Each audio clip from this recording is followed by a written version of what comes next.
Welcome back to Fast Market here on the Schwab Network. It's time for cash tags. For that, let's bring in our next guest. That's going to be Andy Swan, co-founder at Likefolio. Welcome back to the show, Andy. Thank you. All right, so we're talking DraftKings. It's had a nice pop here since earnings. They're still losing money, but what kind of data do you have on this one? Because, I mean, you can't watch any program on TV or streaming without them talking about the odds on every single sport now. I mean, is that what your data is showing, that it just continues to grow? Yeah, it's almost as if sporting events have become, a lot less about the teams and the fans and the wins and the losses, and more about being a conduit to betting. And I think that's largely true. It's been an effective strategy. We're seeing really strong engagement in these betting apps, especially from a younger generation. Increased legalization across the board. Those are the two main macro drivers that are helping these companies. If you look at app downloads here highlighted in red, you can see that, sports betting wasn't much a few years ago, but it has overtaken almost every other category of sports app, including, fantasy sports, which is a really big deal.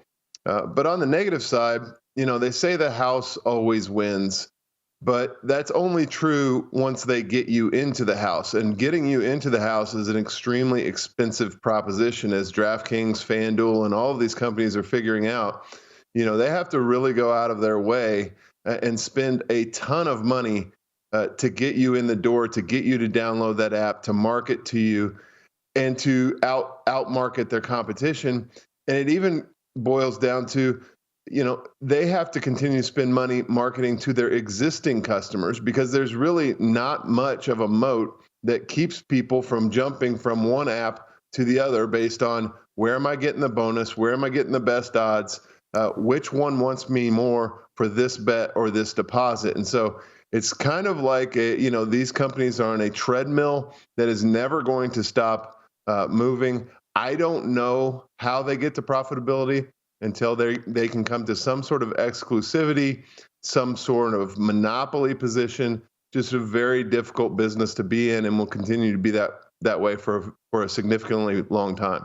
Yeah, Andy, sports betting has never been more popular. There it is right now. I think fantasy football has taken, like what you mentioned, the home team almost out of the equation.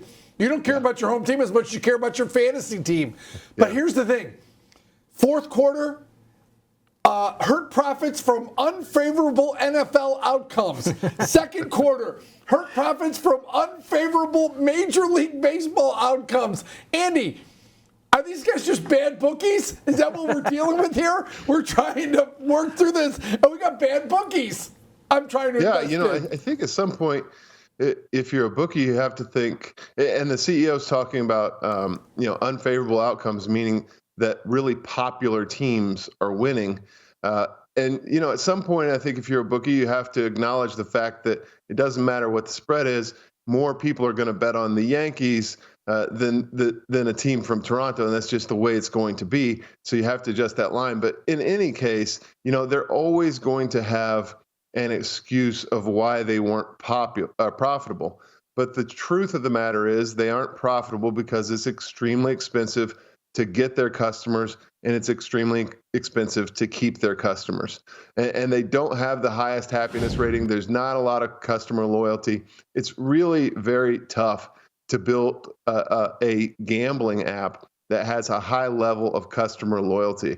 There's only so much that people can lose in a given week or month. And DraftKings, FanDuel, they're fighting to see who can get the biggest share of that wallet.